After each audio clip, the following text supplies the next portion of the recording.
Okay, hello everyone and welcome. Today we are going to discuss what it takes to become an outstanding language teacher, and that's why we have here our professional English teacher from US, Guy. Hello, Guy. How are you doing? Hi, how's everybody? So you are in Los Angeles right now, yeah?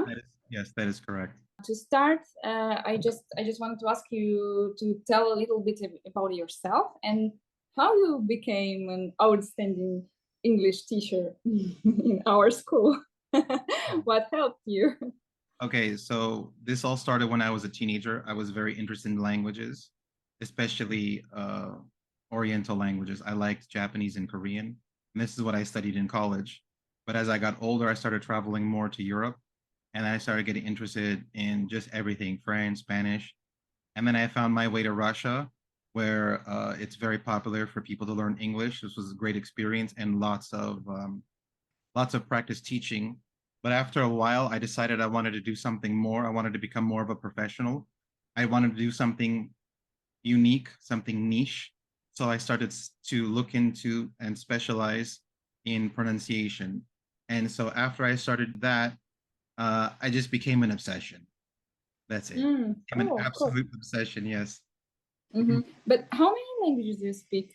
Not so perfectly, but I've studied Japanese, Korean, a Uh-huh. little bit of Chinese. I'm still learning Spanish. I've studied French and, of course, Russian. Ah, so it looks like you speak like seven languages, right? Yeah, I understand you. As a polyglot, I understand that some of them are in passive, right? So you cannot use them just by click. You need some time to adopt and to unpack them. Yeah. What teaching methods do you find the most effective? Which like technological tools do you use right now in your lessons? Okay, well, we're going to talk about pronunciation because that's what I like to specialize in. And I'm also Mm-hmm. writing my own book on pronunciation. Wow. Looking forward to read it. It's been a lot of time invested. It's very difficult because at first, you use the general resources. There are some books or maybe some websites, but I always felt like something was missing. And then I just started creating my own exercises. And I started thinking to myself, you know what?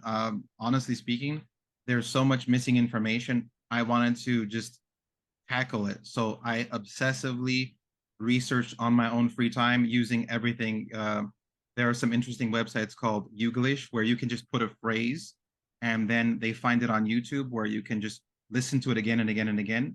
So I might Mm-hmm. put some phrases in there and try to understand like what the patterns were. So that's basically what it is. Like you look for every pattern and Mm-hmm. then when you find something that works, you can call it a rule, and anything that doesn't fit the pattern is kind of an exception, right? So this took a lot of time and energy, but actually it was fun, and it just made me as a teacher improve more and more. It gave me more experience. And so then I started to just with the school and on my own, just by people I know, they would refer me. And being from LA, people work in Hollywood, people work in movies, and I have students now too who are Mm-hmm. famous enough, right? Mm-hmm. In the UK or in America too, they are non-native speakers, uh, Mm-hmm. Spanish speakers. Some people, this lady, she's a actress and model. She has a lot of TV series on Netflix, on Mm-hmm. on Telemundo. It's the Spanish channel. A Spanish speaker, right? Yeah, she's from Oh. Venezuela. Mm-hmm. This lady, yeah, she has a beautiful accent, but for her work, she wants to improve it and have it more native. That's another thing that's good about being here as I'm writing my book, is that I'm able Mm-hmm. to research, listen to native speakers speak all day. And it's, sometimes I can think of the funniest questions because I could ask my friends or family, like, Mm-hmm. you said that. Did you stress this word or did you stress that word? Like I'm very specific. They even don't even know why I'm asking these questions. A little bit tough, right? Uh, that's another thing. When it comes to pronunciation, there are several things to keep in mind. Obviously, you should be able to pronounce every sound individually, right? That's important. The next step would probably be to understand the intonation of the sentence. Is it a question? What kind of question? Is it a Mm-hmm. statement? Another Right. thing that's very important that a lot of people kind of skip, it's linking. So in other European languages like French or Spanish, you can connect one word to the next. It's possible. There are combinations for that. One of the most difficult things is word stress. Which word should you stress in the sentence? This is probably the one thing that I've researched the most to Mm-hmm. understand how to do it, and to learn a pattern that I can teach to students that will make it easier, because it's already complicated. It's not their native language, and Mm-hmm. you need to teach it and make it as easy as possible. And that's one thing that a couple of my students have told me, is that they've tried to find other people to teach this, but the thing Mm-hmm. is that they couldn't teach it in a way that stuck with them. Where's the logic? What makes sense? Uh-huh. I And see. then, I yeah, see. and one more interesting thing is, now here's the final one is the emotional stress. Now you know Mm-hmm. all these things, let's bring it to life. And so that's another thing, because I have a lot of students who are actors, who Mm-hmm. are maybe YouTubers. They work like with social media, they speak a Mm-hmm. lot. And I started to develop a technique where I use things from movies or TV series. Like I have my own, you can get them online, but I have my own um, like exclusive content. For example, I have monologues, dialogues. I have some kind of text where you can read it. And so I've taught you all the rules, right? I taught you the intonation, I taught you the linking, I taught you the word stress. But now let's bring it to life. Now let's Mm-hmm. act it out a little bit. Because if you know where to put the stress, you will know where to put the emotional content. And now Mm-hmm. you can make it sound real. What is your favorite TV series to use in the lessons? What do you start with What do I start with? normally? I have The I have Friends? no Too start with easy. I start with my own. I have my own monologues. So I have stuff I wrote myself, and I Mm-hmm. also work with some writers who are like professional, and I give them a scenario. They write out like a 1 or 2 minute monologue or dialogue. Mm-hmm. So it's something that you wouldn't find like on TV. And the reason Mm-hmm. why I do this is because I want enough text. Because if you were Mm-hmm. to go to a TV series, it might be like sentence by sentence. Mm-hmm. We could do that, but if you're in the lesson with me, I'll give you something that we can drill together, and I can point out every word, all the linking, all the stress. So if I have like 1 or 2 minutes of text, it's going to give you enough practice. Mm-hmm. And when you watch a movie or a TV series, then you can pause it. So that's the thing. I want my students to be able to concentrate on what we're doing. And if I were Mm-hmm. to, we can, if I were to show a video or something, okay, there's one sentence, there's another sentence. I want the person to have something that they could make marks with, that's highlighted, and that I know will follow the pattern that I want them to learn, so they can use it Mm-hmm. for later. I think the best way for a person to learn, just the most general way, is to just drill everything. So I Mm-hmm. explain a rule, I check them, do a lot of practice, because Mm-hmm. this type of training, it's absolutely something new to people. This is Mm-hmm. good and bad. The good thing is that if it's new for you, you've never learned it, your old way of studying or what you've learned before previously wouldn't bother you, because I'm teaching you something completely new. The Mm-hmm. problem would be maybe with pronunciation of certain sounds. If you're kind of stuck on the old way of doing it and you never learned properly, that's a Mm-hmm. problem. But when it comes to linking, when it comes to intonation, when it comes to word stress, and I think word stress is probably one of the most important things, Mm-hmm. I will teach you that from scratch. I'm sure you haven't learned it. So that's something that's going to stick with you automatically, and no Mm-hmm. previous incorrect learning would influence it. You will learn it from the beginning. But is it possible, for example, in my case, yeah, I'm 37 and I get used to speak in my way, yeah, and I never worked with the pronunciation. Is it easy? Is it possible for me to sound like a native in my age? Uh, it I would say this, of course, anything's possible with the more energy and effort you put into it. But this is what happens. Usually, people, it's difficult. We're all busy. We have work to do in our lives. If you have a lesson maybe like a couple times a week, you would start Mm-hmm. to feel the results after a few months. And it would Mm-hmm. come piece by piece. We were going to make your voice, your pronunciation, the best it can be. If you want to sound like total native speaker, yeah, that's another thing. There's another thing. For example, people who are voice actors, they can copy Mm-hmm. different voices. Yeah, right. They're kind of like faking it. But if you were Mm-hmm. to fake it, you eventually it would become natural to you. Yes. Yeah, sure. I'm not trying to teach you exactly how to fake your voice. I'm absolutely trying to teach you how to improve it on a fundamental level. So, like I said, Mm-hmm. some people speak too quickly, some people don't speak clearly. If you were to learn the word stress, it would automatically force you to slow down on the main points. And that would be a fundamental fix. No matter what accent you already have, you would already sound better. You'd already sound clear. The native speaker would understand you better, right? Then when you Mm-hmm. add other things like linking, it's just smoother. Then, of course, you have to train those sounds that might not be natural to you. When you put it all together, yeah, you're just adding pieces to the puzzle, and finally, it's going to be the masterpiece of your voice. You can get better, better, better. Because I have students from all different countries. I got a lot of students in Asia, China. I got a lot of Mm-hmm. all over Europe. Russian, very popular. Spanish speakers, and everybody learns at their own pace. But really, some people absolutely surprise me. They put a Mm-hmm. lot of effort into it. They do everything I ask them to do. And it Mm-hmm. doesn't even matter what country they're from. They could be from China and they're speaking clearly. They do the word stress, they do the linking. It's Mm-hmm. beautiful. It's wonderful to see these results with my students. And anybody can do it. But yes, you do have to put some effort into it because I can tell you what to do. I can absolutely show you. I can give you the exercises, but I can't memorize it for you. It's like, when you go to the gym, you don't see the results in the first day, but you keep going, going, going. This is like mental fitness. After a couple months, after 3 months, 4 months, you become more confident.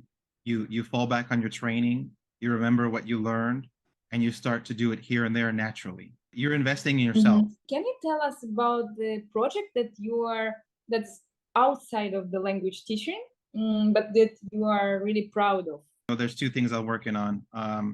I'm writing my own movie script. It's called Dreams of the Alchemist. It starts after the Napoleonic Wars in France, and there's a guy who was in the French army. He was a young guy when it was the French invasion of Egypt, and while he was there, he finds a book that he finds out it's a book of alchemy. But of course, nobody can read ancient Egyptian, at least not back then.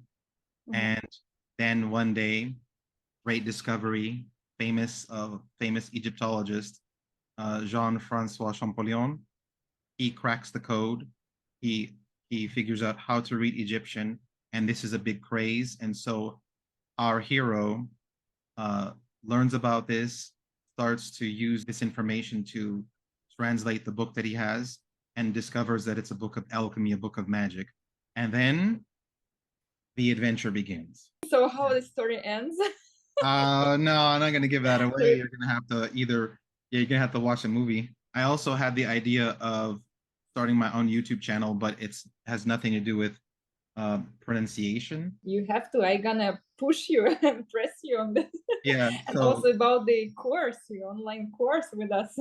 yeah, absolutely. No, so the priority right now, okay, so I do have side projects, but the priority that I absolutely have right now is to complete my book. I've made so many Yeah. beautiful discoveries. I also am interested absolutely in making a course, some online course. I think that I have a method that I could actually teach to other teachers because I have teacher friends, right? Teacher Mm-hmm. friends who ask me lots of questions, and somebody can be a Russian teacher who teaches English, or even Mm-hmm. a native teacher, native speaker, because they just don't know those rules, they don't know the patterns.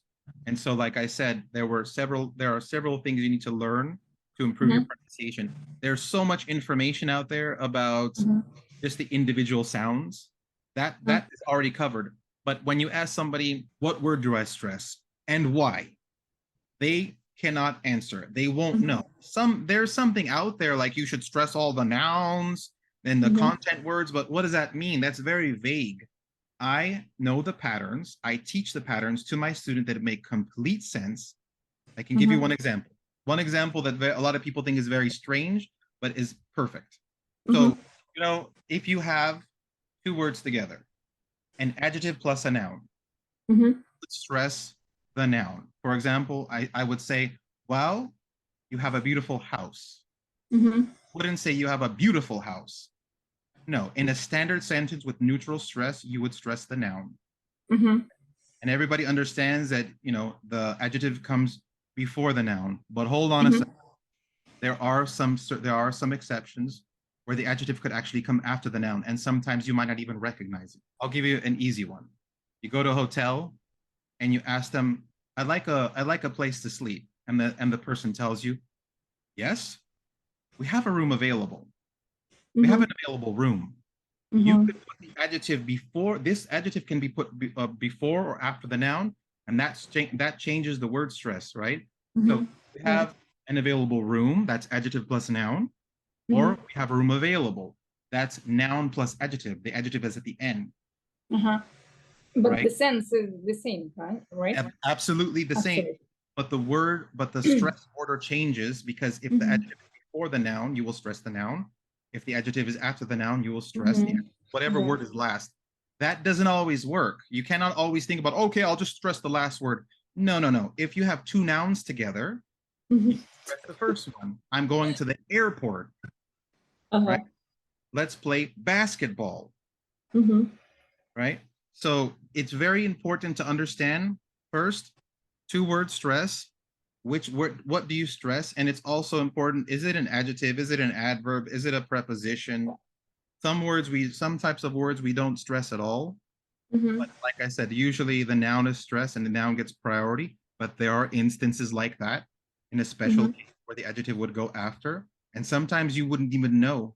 For example, if you tell me it's so hot, right? It's 100 degrees Fahrenheit. Fahrenheit can be a noun, it can be an adjective, and degrees, 100 degrees is the noun, yes, but Fahrenheit is an adjective, so you stress the adjective after the noun. Lots of tricky business, lots of tricky stuff. Of course, professional level, but I can teach you patterns where you will recognize these things. It'll make complete sense. Yeah, at first it might seem a little bit overloading, like you just feel like, oh my God, what is this big list of craziness? But after you practice it, after you recognize the patterns, you'll get faster, better and better. And yes, I have to teach you this way because native speakers as children learn these things naturally. And if you ask them, they wouldn't know. Maybe they'll say, it doesn't sound right, or they just wouldn't have the answer. I have the answer. I'll tell you why. It'll make sense. This way you can learn faster. We don't have 20 years to learn. And then you make me drill it. That's right. So I would give lots of patterns. We would do lots of drilling, absolutely. And it will start to make sense. And then I add a little bit more, a little bit more, a little bit more. Then when you know the standard neutral stress, then we can talk about some exceptions. Very good, as there are not too many of them. Great, Guy. Thank you so much for sharing your experience. I really love your approach, and I'm looking forward to read your book, to watch the videos from your YouTube channel. Yeah, and see you next time at your classes. Thank you so much. I'm ready to answer any questions. Yeah. Bye. Have a great day. Yeah. Okay. In the end of the week. Thank you very much. All right. Bye. Bye-bye.